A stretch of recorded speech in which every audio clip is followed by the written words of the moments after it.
all the things that happened to her, like the dog pooping, people cutting in line, that has happened to all of us every day, all the time, which is really amazing that we have not taken a gun and shot every one of them, right? Here we go.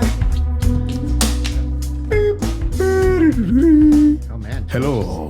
Hello. Welcome to What the Flicks podcast, episode 61. So I'm Susan Ayers. I'm Patty Smith. I'm Lon Shima. Jorge Sanchez. Bob Nick Shields. Okay. Bob Nick Shields. You want to go again?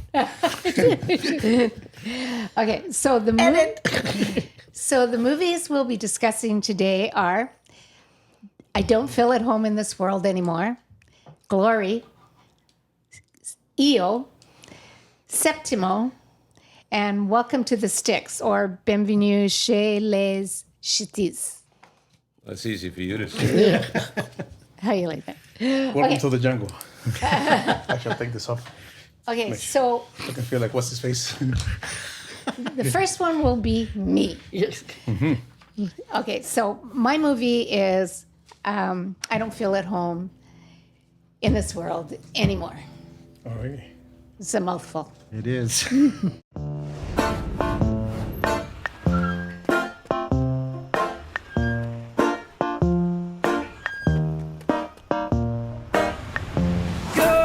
summer chancer, a freaky, freaky dancer. My house got robbed. Be the What did they take? My grandma's silver. Did you call the authorities? Yeah. The world is bigger than your silverware. Grow up. Everyone is an asshole. Taking Ruth mine and fuck you. Stop. Sometimes I feel like I'm underneath a whirlpool. Like I can't even breathe. The way people treat each other. Makes me so furious. Kevin, stop it! Is there anything I can do? open sesame. Gotcha. Police! Your son broke into my house. I have no idea where he is. Vigilante action's a good way to get your wig knocked off. You have beautiful eyes, okay? What do you want? For people to not be assholes. I'm not letting you shoot anyone. Anyone else. Okay. So, Ruth Kim, who works as a assistant nurse in a small town, I couldn't quite figure out where it was, anywhere, right? USA. She comes home one day from work, and she finds that her home has been robbed, and they've taken her computer and her grandmother's silverware serving set. So it's just, for her, this is like the last indignity. This kind of, it reminded me of, in the beginning of The Big Lebowski, because when I was trying to say what it was about, it's like, okay, it starts that The Big Lebowski, the rug gets stolen, and this leads to a whole interesting journey into places. So this one is her computer and the silverware, and this leads her to very interesting places. It also reminded me of Falling Down, because it's just, the movie, because it's kind of one little indignity after another little indignity. Like she goes in line and the guy cuts in front of her. Like one of her neighbors is walking the dog and he poops on the lawn, even though she's got a sign there. She says, I have a sign there that says, don't poop on the lawn. And he's like, oh, I'm sorry. And she had to pick it up. And it's just kind of like, okay, this is it. She's had it.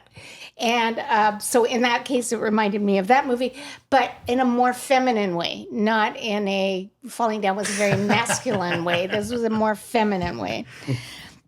So she goes to the police station to report it, and the guy is just he is so kind of rude to her and just basically don't bother me with. He doesn't. It's like he doesn't want to deal with it. He's going through a divorce, it comes out, right? And pretty soon he's telling her his issues. And she's like, I just kind of want this stuff back. So she goes to the neighbors and she starts asking, has anybody seen? Did anybody see? And then the guy whose dog pooped on the lawn, she runs into too. Now this guy, another movie I'm going to bring into is Napoleon Dynamite. He reminds me totally of the brother in Napoleon Dynamite. His character is just like that, like with the nunchucks and the, it's a wonderful character. And this is Elijah Wood, who I didn't recognize Elijah Wood through the whole thing. It's like I just loved the character. I just thought he was great. He's tries so hard and he's just so socially awkward. And I don't know. I just thought he was kind of very great. Anyways, so where am I now? This, as I said, for me, this is the best role I've ever seen Elijah Wood in. I was just kind of. So I don't want to give too much away because it really goes to some weird places, but it's hard to describe because these guys get themselves deeper and deeper into the most unbelievable situations that are at once hysterical and terrifying. It's like, oh my God, but it's also very funny, right? So you're like, it's like, should I be laughing at this?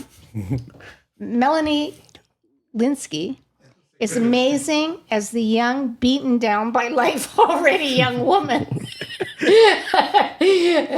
And I loved her. And Tony became very invested, and Tony became Antony. I didn't put my comma. Antony. I loved him also. I became very invested in them and what happened to them. And sometimes you're lucky and find a little gem. And for me, this was a little gem of a movie that it's like, hey, how did I miss this? This is really great. How come I haven't heard of it? But I saw that it was nominated for a Sundance, Film Awards. So yes, I guess it did get Sundance. some. And I just loved this movie. I just loved it. That's how I say it. Well, I actually liked it, but I have no idea why. Exactly. I really don't. But I love Melanie Lynskey, and I love the kind of, which is embarrassing to say, but I know at least four guys growing up that are just like the character. Yeah, he's like a small town guy. Well, they want to be Nunchuck King, right? They can't do anything. It's all in their head. So when he really has to do it, it's a disaster. The one thing I do like about this movie is the plot is really minor. It really focuses more on the idiosyncrasies of the people and where it goes. I agree. Because the plot, it could have gone anywhere, and it wasn't that important, really. It was more how they reacted to everything. But it's about, and everybody can relate to this, how all the things that happened to her, like the dog pooping, people cutting in line, that has happened to all of us every day, all the time, which is really amazing that we have not taken a gun and shot every one of them, right? So it's about how indifferent and hostile people are in everyday life. And the reactions of a fairly decent, person, which is what she plays, Melanie Lynskey. I loved her even though I didn't like, was it with Charlie Sheen, Two Men? 2.5 Men. 2.5 Men, but she played the crazy Rosie. Yes. And I even knew then I liked this character. Not the character. I wasn't really into 2.5 Men, but she was really interesting. I started noticing her, and then there's like a long gap, which I never saw her, and then all of a sudden I started seeing her in everything. You can be realistic, but I find you can be realistic about people, but if you know anybody or or around anybody. You always see their eccentricities. And that's what I think this movie showed. Yes. The end. I thoroughly agree. Eccentricities abound in a small American town, seemingly, right? Yeah. And you're sort of right. I think it's almost cliched how Elijah Wood's character is in a way, because, see, it sort of reminded me, I don't know if you ever saw that movie called Ghost World. There is the guy who did the same thing. He had nunchucks. He used to hang out at... That's Scarlett Johansson. Yeah. With Steve Buscemi. But, Great movie. But do you remember the guy that used to hang out at like the 7-Eleven where the male character worked? I can't remember his name, but he had nunchucks and he fights and he's just a goofy kind of guy. But you could tell there's something weird about him. And that's what you get, except Elijah Wood's playing it quieter. Yeah. That's the thing that's interesting. In fact, both of the main characters, Melanie Lynskey and Elijah Wood play, they're very quiet on the inside, but you can tell that they're frustrations. Because even when she explains something about when she goes to solicit information, that he gets enraged that that's happened in the neighborhood, right? Almost to where it's like, that triggers something. Like, you know, it's like, you really want his help, right? I will say this, though. I thought it was a really good movie. I was surprised. This is probably my favorite out of the group because it was unpredictable as where it goes. Because you're right. Once the thing starts, you don't know where it's going. You're hoping it's going to end a certain way, you know. But as far as the characters, though, it's like every little character I thought was very good. And the actors, I mean... The villains in it, the little set pieces, they're not there for that long. They're victims in it, but then you think are going to be victims, but they're really not victims. These are like horrible people all around, which is why I can understand the title of the movie. Because I'm telling you, I was there with the Ruth character. I said, I'm that character. I know exactly. You get fed up with people at work, the way you sort of just let things slide because you don't want to be a bother. Right. But then you hit a certain level where it's like, Gun I don't know comes what's out. going to happen now. It's like, do you confront people? Do you do this? So it's very fascinating how she handles it. And, you know, I always thought she was a great actress, too. I've always liked her. In fact, I was so surprised that she did do the sitcom here in America because she was in Heavenly Creatures. That's my debut to both her and sort of my love of Peter Jackson, that I thought she was so excellent in that movie, playing that character. And yet, she played the main character, the one who's Kate the mother. Winslet are the two actresses. Yeah, she's the one who's the mother they're going to kill in Heavenly Creatures. Well, I don't want to spoil it. But in on one ear, out the other. No problem. But the thing is the way that, because she does a lot of voiceover narration throughout the movie as well, so you really get the insides and out of her character. And it's just like, wow, she balances, because she seems so sympathetic until almost the very end of the film, and it's sort of fascinating. And same thing here. She's sort of sympathetic because you feel sorry for her. But at one point you think, okay, when is that going to stop? Because now she's going to pushing it forward. But I thought in a very good way. She wanted to be non-confrontational. She knew, and she was doing it smartly too. She knew she needed backup. In fact, she has a best friend whose husband, you could tell, is sort of annoyed by her presence with her best friend. You know, her best girlfriend that she tells about her problems and this and that too. And he gets, what is she doing here? Or what does she complaining about today? That character, the wife, she was great. Wait, you're talking about towards the end of when they go to the house? Yeah. Yes. Okay. Well, that's what I'm good. saying. That was sort of one of the odd things is towards the end, because once you get to you see her having to deal with her friend and their family. Right. You know, the friend's daughter and the friend's husband. You think, you know, she really does not she seems socially awkward in one way, but you can tell, no, she doesn't have a lot of friends. So then as they go along and then she starts being confrontational, it's like, you can see her confidence sort of build. Yeah. So that's when I sort of admire, because you really see her growth of character, because you're right. She just hits the point where I can't take this anymore. I have to do something. But she doesn't want violence involved. And that's the problem. Because each time she takes it to another level. Exactly. And to a huge confrontation at the end. But I must admit, I thought it was entertaining. You're right. It is a black comedy, in my opinion. It's dark, but there are some, in my opinion, just downright funny moments. Because I think anyone who can identify with her situation, Yeah. you see it. But you're right also about the police detective. At one point, I just started cracking up when he keeps telling her why, big deal. So you lost the computer. You people lost dying some in this silverware. world. And then he sort of breaks down and cries. I thought, oh my goodness, there's something really weird with these characters in this movie, but that's what made it fun for me. Yeah. It was never, ever dull or boring to me. There was Right. always somebody in there. And that's why I said I have to give it to all the actors in this movie.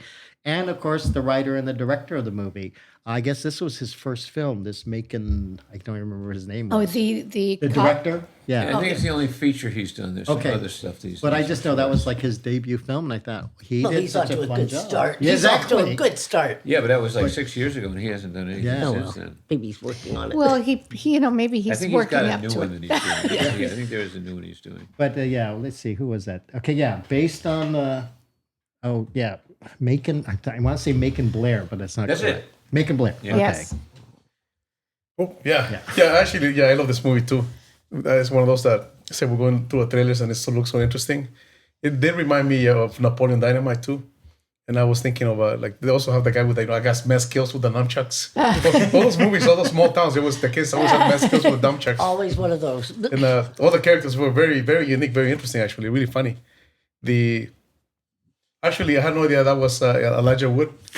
So about halfway We through, both didn't. But halfway through the movie, I went, "Oh my God, I don't know who this guy is." He's Tobey Maguire. And the whole time, wow, I did not recognize Tobey Maguire. And I was like, "Oh no, it's not Elijah Wood." But actually, I thought, I was thinking how they did that British show Miranda and they did an American version. Oh, yeah. Yeah. She probably would have been better than Majin Bialik to play that character. Absolutely. Oh, she'd have been great. in So that I just part. thought that. Is she an American actress, Melanie Lynskey? No, No, New she's- Zealand. she's- There you go. oh, New okay, Zealand. yeah. She's the fiance as a film. Yeah. But yeah, I really enjoyed this movie. It was it was really funny, but actually it was violent too. So I wasn't expecting that. You're right. It's going on where you think you're seeing a live movie, kind of like Napoleon Dynamite, and then he just takes a left turn. It's like, what happened? I mean, and it gets to really dark areas too. But like I said, it was just all the characters. I mean, every single character, even like the cop who's the detective who's the wife is leaving him, she's crying. Or did I spoil that? Cut it off. Or just Elijah Wood's character. Even when they go to the kid's house and the wife or the stepmother, she's like a Miss Universe or something like that, and she's like always smiling. Oh yes, yeah. Happy. She's the trophy wife. And she, even though no matter how tough things get around, she's always like, oh okay, yeah, trophy wife. But yeah, I really enjoyed. This I movie. loved her. I thought Yeah. she was Bob? great. Yeah. Well, I'm sorry, folks. I'm not going to be disagreeing with anybody on this one. 10 minutes into this movie, I wanted to call up Susie and just say spectacular. This is a wonderful movie. I was introduced to Melanie Lynskey also by seeing her in Heavenly Creatures with Kate Winslet. And she and Kate Winslet were equally brilliant in that movie. But you knew Kate Winslet was going to be a star because of her looks. Melanie Lynskey is coming into it now because she's a character actress. She's been around for a long time. You'd be surprised at how many things you will have seen her in. But she's such a terrific actress, and this was the first movie I've seen since seeing Heavenly Creature where I thought they're really giving her something where she can show what she can do because she's amazing in this. This was the first of the 5 movies that we are reviewing today that I saw because it was one of the 2 ones that I could watch for free. And this was getting a little pricey this time around.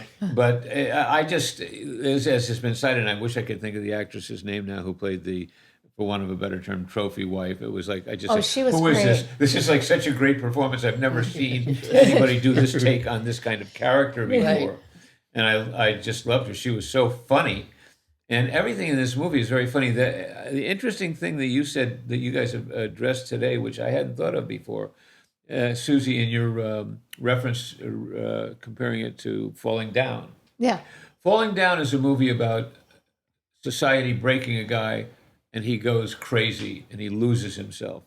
This is a movie about society breaking someone and they find themselves as a result of it. Good point. Good point. Because it's, as wackily violent as this movie gets, it's never offensive. I mean, this was just a wonderful movie. It's like it's been on Netflix for a while, and when it first came on, I said, "Oh, I should check that one out." And then I was like, "I don't know, maybe it seems kind of dark." I think I had it on my to watch this List. and then took it off before. And then when it came around to doing this, like 5 minutes into it, I was saying, I'm so glad that this was picked because everything about this movie is just right. Yeah. The movie it reminded me of, as I was telling Lon on the way over here, is a movie called Freeway with Reese Witherspoon and Kiefer Sutherland, which is basically a take on Little Red Riding Hood. And not only Reese Witherspoon and Kiefer Sutherland, but Brittany Murphy, who is so incredibly brilliant in it. But that's another movie. We'll get to it another time. But this movie is just wonderful, just wonderful. It's long enough ago that I've seen it that I don't remember a lot of things. But see it. You want to see. This is a movie you want to see. You're going to enjoy this movie. Yes. Totally. Yeah, go ahead. But Christine Woods is the name of the actress. She played that character Meredith. Well, nobody in this movie is stupid. She's not playing a stupid Right. character. She is a type of person. Yeah, and but she knows what's going on. Yeah. Oh yeah. You know what I mean? No, so very much so. nobody's being. Well, see, that's what made me laugh. Is right. You can see she's had a couple drinks, drinks when she yes. invites them in, and how friendly. And Something you know, tells me she's always had a couple of exactly. Well, yeah, imagine it's sort of like, Yeah. hey, now I get to play the trophy wife again. You know, she loves what she does. or somebody's That's giving what me she is. attention kind Yeah. of thing in the household Yeah. kind of thing. So, but Well, yes. the other thing I didn't mention was that I thought was interesting is both Ruth and Tony seem to have these moral places that they're very moral. Like, remember with he's kind of religious, which was kind of a shock to her, right? And it's like, right? But and remember, he's like, okay, that's not right. It's okay to do this, this, and this, but that's not right. Right. And she was also like coming from a moral place, like, okay, I put up with this, this, and this, but that isn't right. And so it's always this they're kind of rigid in their morality in a sense, Exactly, you yeah. I know? think they're just one of two the things- decent people in an indecent world. She just wants for people to not suck. Yeah. One of the things I noticed when we were just watching the trailer is it begins saying, for Ruth. So this is based on someone named Ruth that these guys know. Right. Yeah. So I think that might be one of the reasons why this resonates as much as it does. It might have been based on somebody. Yeah. Okay, Oh, so, the other thing is like that scene with the guy cutting in front of her in the thing. yeah, it's a little I thing. mean, I've had that thing happen to me. We all But have, at babe. this point, my realization is if I make a big deal out of this, I'm going to be the bad guy Yeah, to exactly. everybody else in this store. So keep your mouth shut, let it happen, let it be. Yeah. Oh, it's so funny because being a cashier, it's like, oh no, I'm sorry. That you have to wait in line. I'm constantly trying to, but there are people who I don't see and they just come in and the people on the line tell me they cut in. See, that's what I think you need more involvement is other people sort of supporting you because you Exactly. don't want to be I the always best. say something. And we'll have to then I edit try to out make where it- he works, by Yeah. the way. Yeah. But I'm it's- serious, we will, because otherwise it could be, they might get after us for advertising. You'd be like, I work out. Ping. You know, once in the 80s, it's kind of, I work out. It's something else. I just think it happens to be one of Well, those let's just things say where it we, won't we matter. aim to edit it out. I don't think it'll matter. But it was kind of Nobody like watches it was kind of like Curb Your Enthusiasm, with a lot of observations how people act. You know, Seinfeld and Larry David make those observations. Oh so- yes, no, That's exactly. what, Very, like very Seinfeld, much so. same thing. Yeah. Right. Okay, Okay. so are we ready Yep. to go? Okay, so I say 7. I say 6. I'll give it a 10. I liked it. And you know I don't do it anymore. oh, that's right. I'll go with you. I'll give it a 10. I thought it was just so enjoyable. Yeah. Okay. So, oh, we'll be back. We'll be back. So that's a wrap. Thank you for watching this episode of What the Flicks podcast. I hope you'll check out some of the movies we suggested because a lot of them are really good and we would love to hear your comments. Remember to subscribe, like us, and leave a comment. So until next time, adios.